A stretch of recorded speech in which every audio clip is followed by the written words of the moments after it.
This talk is entitled Tools in Measuring Program Learning Outcomes of Medical Students, a Guide in Scoring and Grading. This will be part 3 of the Tools in Measuring Outcome and Learning Outcomes. The subtitle of this talk is Tools in Measuring Knowledge, Skills, and Attitude of Medical Students, a Guide in Scoring and Grading. Part 1 was on tools in measuring program and learning outcomes of medical students, a guide in designing a master blueprint. Part 2 was on tools in measuring program and learning outcomes of medical students, a guide in designing the tools. Recommended prior study are the following: assessment and evaluation of medical students, RO-HOSON TPORs, which stands for Thoughts, Perceptions, Opinions, and Recommendations. Tools in Measuring Program and Learning Outcomes of Medical Students, a Guide in Designing a Master Blueprint, Part 1, and a Guide in Designing the Tools, Part 2. The learning objectives of this particular session, a guide in scoring and grading, will be the following. At the end of the session, the student must be able to define scoring, define grading, define points, define raw scores, give examples of translated scores from raw scores, differentiate norm reference and criterion reference systems of grading, discuss the different methods on how to determine the pass or cut score, discuss the limitations of scoring and grading systems in a medical school, explain why medical schools should go for a criterion reference systems of scoring and grading, discuss the limitation of scoring and grading systems in medical schools, and discuss the usefulness of item analysis. As a review, in part 1, a guide in designing the master blueprint of tools in measuring program and learning outcomes, I recommended this framework to measure the global accomplishment of student learning and performance, which covered the program educational objective, program outcomes, course level learning outcomes, and session learning objectives, seen in the first column. In this framework, the elements in the program and learning outcomes that need to be measured are identified first. Then, based on these elements, tools are selected and their corresponding performance indicators. There must be a note whether the measurement is for assessment or evaluation, whether formative or summative assessment. In part 2, a guide in designing the tools in measuring program and learning outcomes, I recommended this format of a blueprint, contents of the assessment on the first column, then time allotment, weight or relative importance of the contents, number of questions to be made or administered, types of questions, and then instructions and notes of the teacher on the last column. In part 3, I will be giving a guide in scoring and grading. Here are some assumptions on the topic. The tools have been formulated. This consists of 3 categories per RO-HOSON recommendation for medical schools: test-based tool, observation-based tool, project-based tool. What will be done now are plans on how to score and how to grade. Scoring and grading management systems are 2 distinct but interrelated and should be integrated systems. They should be implemented in all types of tools, such as in test-based, observation-based, and project-based tools. Scoring and grading system will be dependent on the type of educational measuring tools to be used. They may differ. Scoring management system refers to a set of policies, processes, and procedures on scoring of educational measuring tools. And scoring refers to the process of assigning numerical units to represent points that students will get and or have gotten in educational measuring tools such as test-based, observation-based, and project-based tools.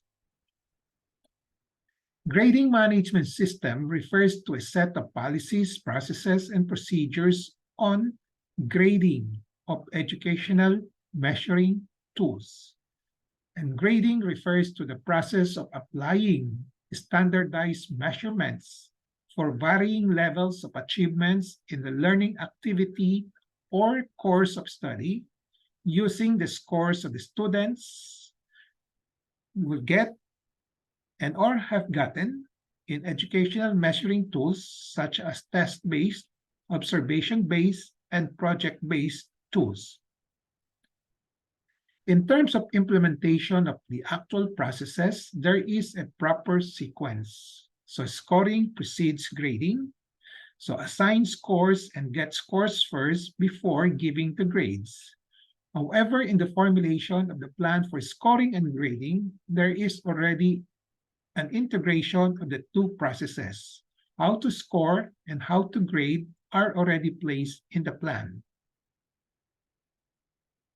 Some words of clarification on the use of terms which can be used interchangeably and which oftentimes cause confusion. Points are the same as marks. Scores may be the same as points, but not all the time. Total points is the same as scores. Ratings is used in a broader sense than grades. Grades utilize the scores for decision-making, and scores are converted to grades. Points are numeric units which represent relative value or weight of importance determined by the teacher on specific items in educational measuring tools such as test, observation technique, and project-based technique. The total point gotten by the student in each educational measuring tool is the sum of all the points assigned to each item of assessment. The total point gotten by the students is the sum of all the points on the correct answers and sum of all numerical values in a rating scale. So points on a test with numeric value on its questions or items. So this example, questions and items 1 to 5, then points assigned will be the relative weights for each item. So 3 points are assigned to question 1, 2 points to question 2, 2 points to question 3, 3 points to question 4, and 5 points to question 5. Supposing students 1 took the exam and he got this correct answers. So he got a correct answer for 1, so he got 3 points. So for correct answer for question number 2, so 2 points came down the line, then up to here. Okay. So the total points that he will be getting will be 15 points. And suppose, okay, so this is translated to 100% or a perfect score. Another example for student 2, so he got only correct answers for question 1 and 4. So he got 3 points for question 1 and 3 points for question 4. So his total score will be 6 points, and that will be equivalent to 40%. So total points will be equivalent to score, which may be the grade or not if the score will be standardized. There are some instances in which the grades, the score are translated to something else or to a system. Okay. Points on assessment tools with rating scales with assigned values on each item. So given an example of a student performance, okay, on column 1, so these are the criteria or the items to be graded, okay. Then this is the rating scales, okay. Level of performance, LP stands for level of performance with a descriptor on how this can be graded. So points assigned to, or grades assigned to, score assigned to each one of them, 1, 2, 3, 4, 5. So example, if the student got the score on level performance 3, so he got 3 points, then here he gets 4 points, here 5 points. So the total points gotten by the student is 12 points.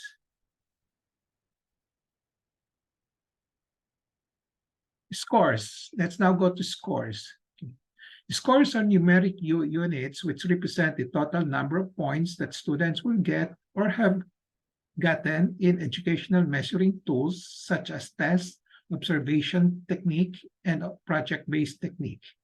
So scores is equivalent to the total points, but points in the specific or group of items or questions.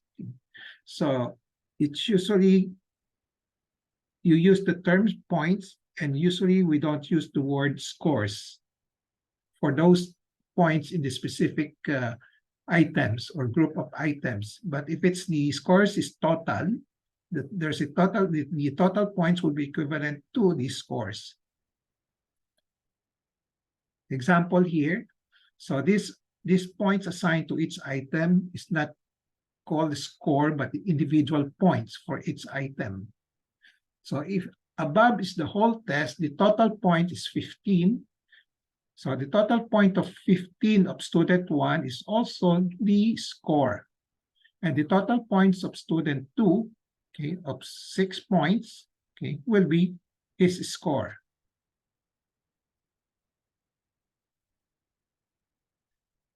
Scores can be raw scores or translated scores. Raw scores are those without any sort of adjustment or transformation, such as simple number of questions answered correctly. Whereas translated scores are those which result from some transformation applied to the raw scores, adjusted, such as adjusted or converted to a standardized grading system. So we define a pass or cut score as the score at which the student passes or fails. Example of translated scores. So these are the raw scores, and then there's a system of scoring. There's a range of scores that was put up, 95 to 100, 90 to 94, and so forth and so forth. So this 96 will fall under this range of score of 95 to 100. So the grading system will be, if there's the range of score is 95 to 100, the grade point system will be 1. This is the numeric grading system. And then this is a letter grade system in terms of letters A, B, C, D. Okay. So this is an example of translated score from raw score translated to a range of score and then to a grade point system and letter grade system. Another example of translated scores, raw scores, and then this is translated to the so-called adjusted to the mean, either usually 0.5 to 1 standard deviation below the mean, okay, as the pass score based on the norm reference system. Okay, so these raw scores are now translated to the norm reference score, and then furthermore, this can be translated into the range of scores and then into the grade system and letter grade system. Another example, the raw scores are adjusted to the criterion reference system. Okay, this is an example of translated scores.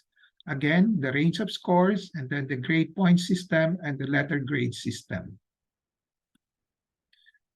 Grades. Grades can be assigned as letters, usually A to F, or as a range, for example, 1 to 5, or as a percentage, or as a number of a possible total, often out of 100. Grades in medical schools are usually in numeric units. Grades may be using raw scores or translated scores. Again, grades may be using norm reference or criterion reference systems for the passing grades.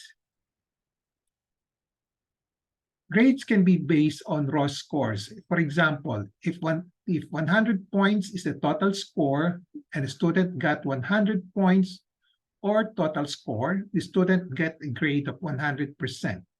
Another student got 90 points or total score, then the student gets a grade of 90%.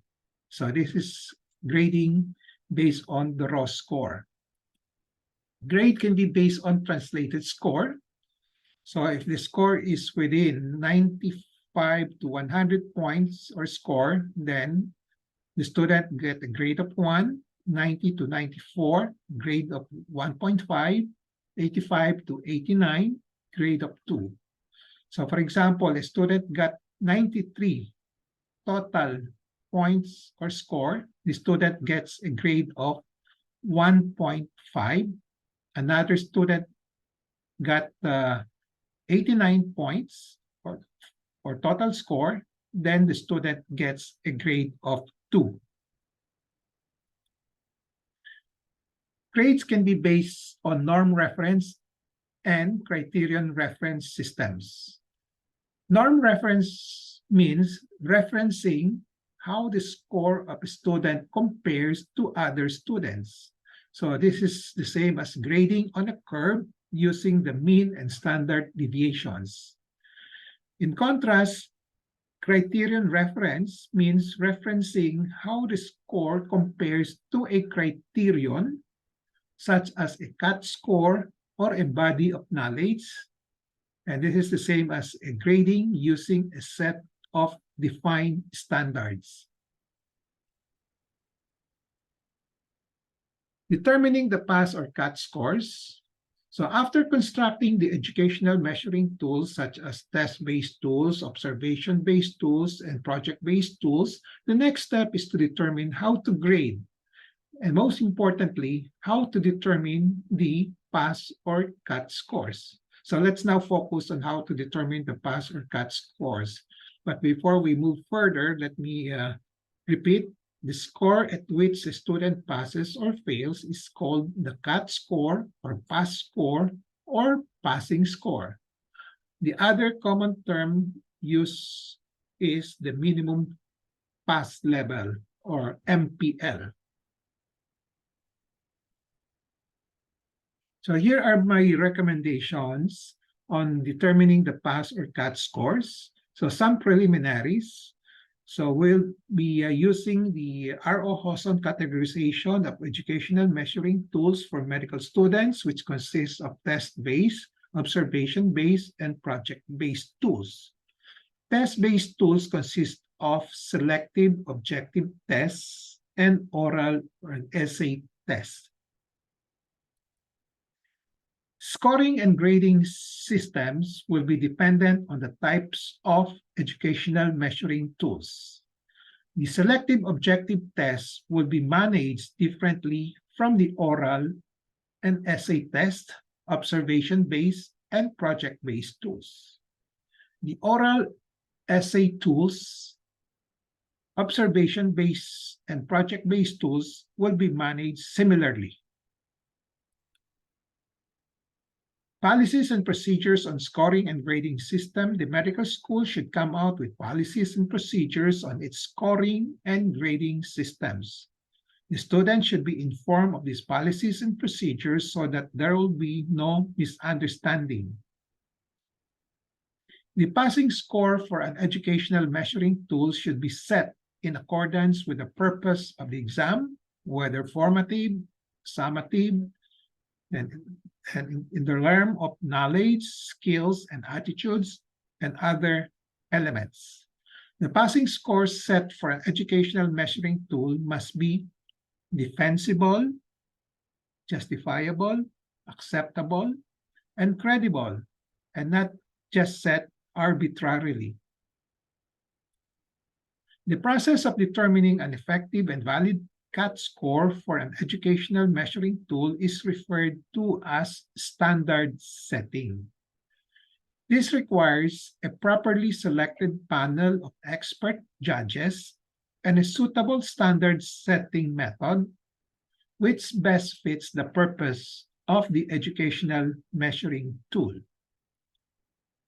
There are a number of methods for determining the pass or CAT score, some of which are mentioned below. One is using the norm reference system or grading on the curve. So the processes will be like this. The teacher computes for the mean and standard deviation and then decides on whether the pass or CAT score or minimum pass level is 0.5 or 1 deviations below the mean. So the teacher will decide whether it's 0.5 or 1, and some would just use the mean as the pass or CAT score. A critic here will be the norm reference system is usually designed to only pass the best of the best, and its relative standards as the students of medicine need to be judged on mastery of professional content. So the best will be a better standard would be an absolute standard based on criteria. The standard setting using criterion reference system is another method of determining the pass or CAT score. So this is a process of evaluating and grading the learning of students against a set of pre-specified qualities or criteria without reference to the achievement of others or other students. The pre-specified qualities or criteria are what the students have to do during assessment in order to demonstrate that they have achieved the learning outcomes. There are a number of methods for standard setting using the criterion reference system. One is the institution's policy on absolute pass score, example, 70 or 75%. So if you use this, just make sure that the tools are properly constructed and valid with clear criteria. For this policy on absolute pass score, if flexibility is allowed somehow, the teacher or panel of teachers can decide on the pass or CAT score based on the importance of the content of the evaluating tool, the level of expectation on the student's learning, and difficulty or ease of exam. Thus, some tests may have a pass or CAT score of 65%, some even 80%. So this arrangement on flexibility will be defensible, acceptable, and credible. For the objective written tests, such as multiple choice questions, these are some of the commonly used methods: the Delsky method, Angoff method, and Ebel method. I won't go through all of these for today. Okay.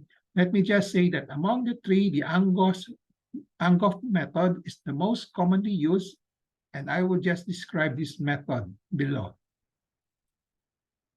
The Angoff method relies on subject matter expert or SMEs who examine the content of each question, the question item, and then predict how many minimally qualified candidates or students would answer the item correctly.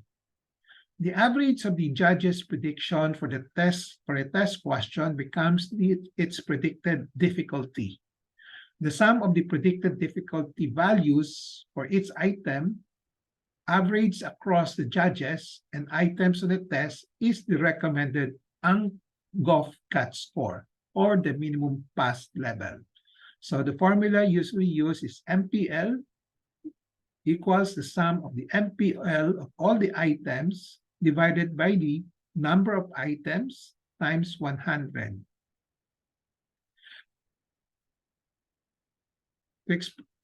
To further explain Angoff method, the experts assess each question and determine the percentage of 100 minimally competent students who will be able to answer the item correctly.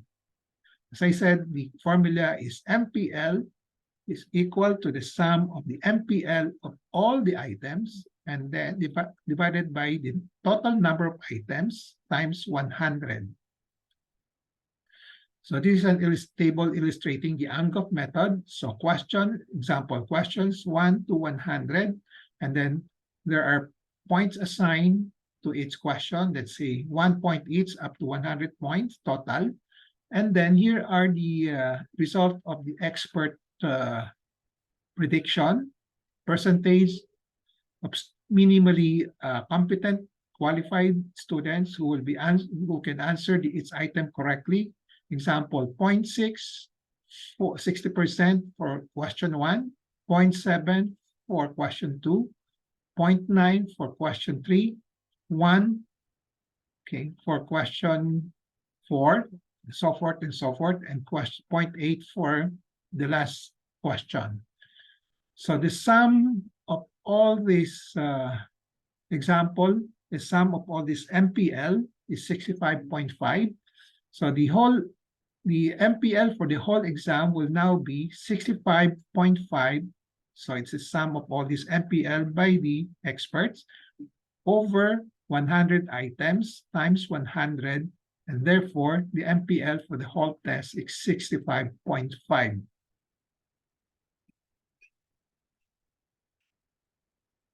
As I said, the type of tests or tools that will be used will be dependent. Will be dependent on the. You use a different system of criterion reference in different types of tests. Okay. So this is for the oral and essay exam. Okay.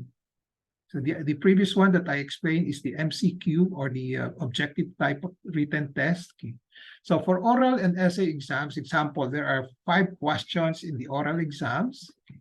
So here are the criteria set by the examiners. No correct answers whatsoever, given 0 point. Assigned 0 point. With correct answers but less than 50% complete, 1 point. With correct answers more than 50% but less than 100% complete, 2 points. And then with 100% complete correct answers, the points assigned here is 3 points. Now for the criterion reference system, okay, rubric for observation and project-based tools. Okay. On column 1, listed are the criteria for evaluation and assessment, 1, 2, 3, 4, 5. And then here is the description of the level of performance with assigned points. Okay. Okay. So example 1, 2, 3, 4, 5 points. Okay. So here are some examples of scoring and grading sheets being used by different institutions. Letter grade system, meaning using letters to grade A, B+, B, C+, C, D, and F. But there is an equivalent there. Okay, grade point equivalents will be 4, 3.5, 3, okay, so forth and so forth. And then there is also a percentage equivalence. Okay, so 92 to 100% will be equivalent to grade A or to a grade point of 4. Okay. A grade within the 87 to 91 range will be given a grade of, if it's a letter grade, it will be B+, And if it's a grade point equivalence, it will be 3.5.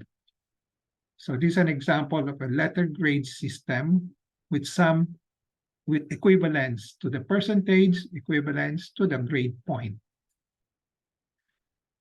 The other type of points grade of a grading system will be the grade point system, okay, in which there are numbers already.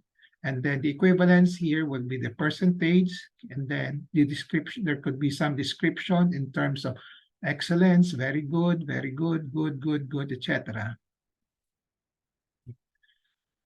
A word about weighted average grade. Weighted average grade is an average grade resulting from multiplication of its measuring tool grade by a factor reflecting its importance or weight. Each tool grade is multiplied by the assigned weight, which is then summed up to get the average weighted average grade. Example, these are the measuring tools: test-based tools, observation-based tools, project-based tools, and the assigned weights for these three different types of weights, example, will be the following: 50% for the test-based, 30% for the observation tools, and 20% for the test-based. Okay, so giving a total of 100%. Okay. So example, if the student got 90% for test-based and 85% for observation-based, and then 80% for project-based, and these are converted to the weighted grade. So for the test-based, for the test-based tools, the weighted grade is 45, derived from 90 times 0.5. And then for the operation-based tools, 25.5 derived from 85, the grade of 85 times the 30% or 0.3. And then for the project-based tools, the weighted grade is 16, which is derived from 80% grade times the assigned weight of 20%. Okay, so then you add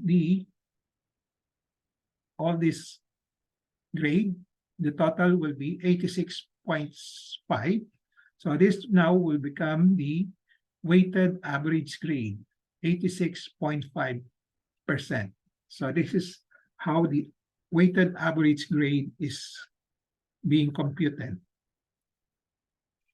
So for Latin honors, it depends on the institution. So you can have cum laude, magna cum laude, summa cum laude. So this came from one institution. So they assign grade point equivalent rates of 1 to 1.5, to be qualified for summa cum laude, or in terms of the percentage, 92% and above. Okay. For magna cum laude, 1.5 to 1.85. So the percentage equivalence is 88.5 to 91.5. Then for cum laude, 1.86 and 2.10. Okay.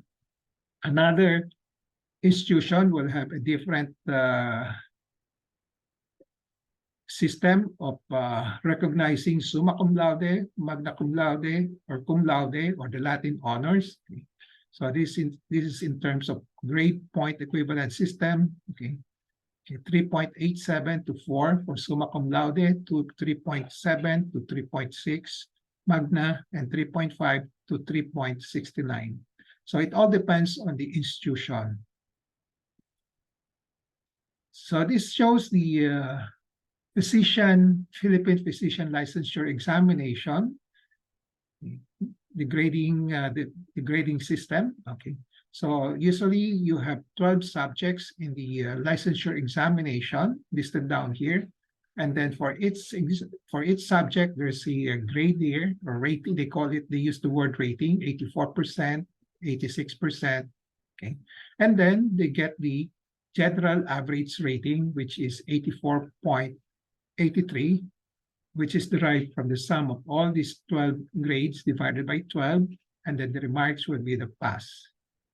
So here is a stipulation by the Philippine Physician Licensure Examination. To pass the examination, an examinee must obtain a general weighted rating course of 75% without a grade lower than 50% in any subject. So note the use of the word rating.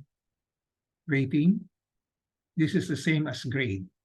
And the general average rating is the same as general average grade. Now, here are my thoughts, perceptions, opinions, and recommendations on the scoring and grading of medical students.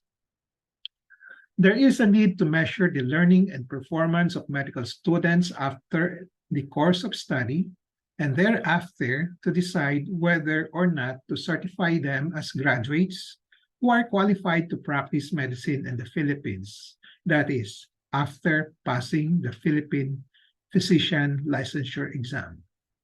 Certifying the students to graduate means they have acquired the needed competencies to practice as basic generalist physicians in the Philippines. Certifying the students to have acquired the needed competencies to practice as basic generalist physicians in the Philippines means they have mastered the professional contents of the medical curriculum. The professional contents cover the cognitive knowledge, skills, and attitude domains required of basic generalist physicians, and not just passing the written tests or exams. The educational measuring tools for medical students' learning and performance are not perfect and probably will never be perfect, whatever they are. Despite this imperfection, they should still be administered because there is a need to measure, to evaluate, and to determine who are eligible to be basic generalist physicians. However, the tools should be credible and valid. They should not be arbitrary and not using the norm reference scoring and grading, meaning just using the mean or average as a passing scores or the so-called grade on a curve. The criterion reference scoring and grading must be used.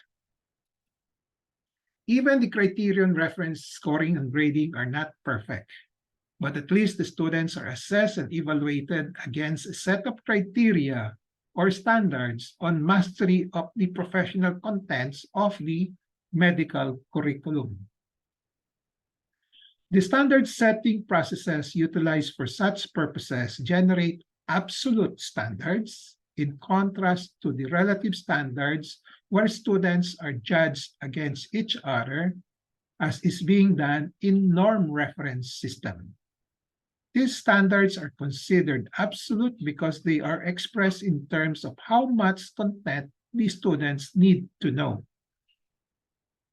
However, to repeat, there is no gold standard for setting the passing scores in the standard setting in the criterion reference system. Usually, the choice of the standard setting method is based on the available resources and the practical realities of the educational environment. As such, it is critical to document all procedures used in establishing the passing standard, especially in the language the school is willing to make public, especially to be known to the student. Every effort should be exerted to use one of the standard setting approaches described in the literature so as to make the passing scores defensible and meaningful. Also important is the continual improvement of the scoring and grading system. There should be evaluation and review of the systems at planned intervals. One specific activity recommended in the continual evaluation and review of the scoring and grading systems is the so-called item analysis.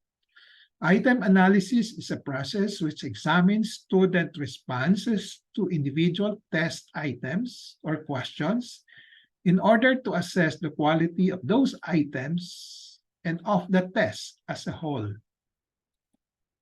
Item analysis typically focuses on four major pieces of information: the item difficulty, item discrimination, item distractors, and the response frequency.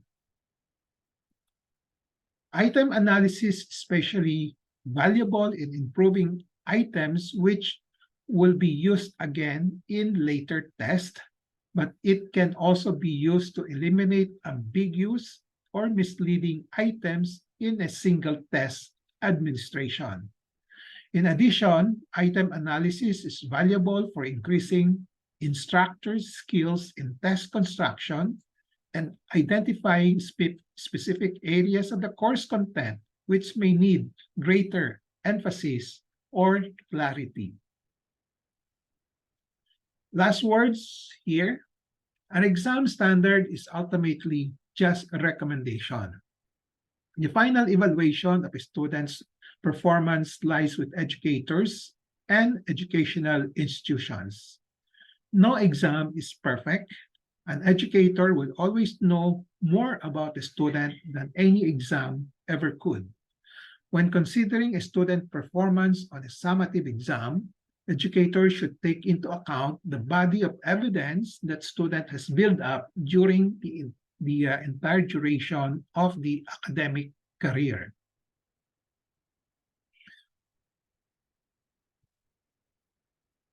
So let me review. At this point, let me review the learning objectives of the session. At the end of the session, the students must be able to define scoring, grading, points, raw scores, give examples of translated scores from raw scores, differentiate known reference and criterion reference systems of grading, discuss the different methods on how to determine the pass score or cut score, discuss the limitation of scoring and grading in a medical school, explain why medical school should go for a criterion reference system and scoring, and then lastly, discuss the usefulness of item analysis. So with that, I end my talk. Thank you for your attention.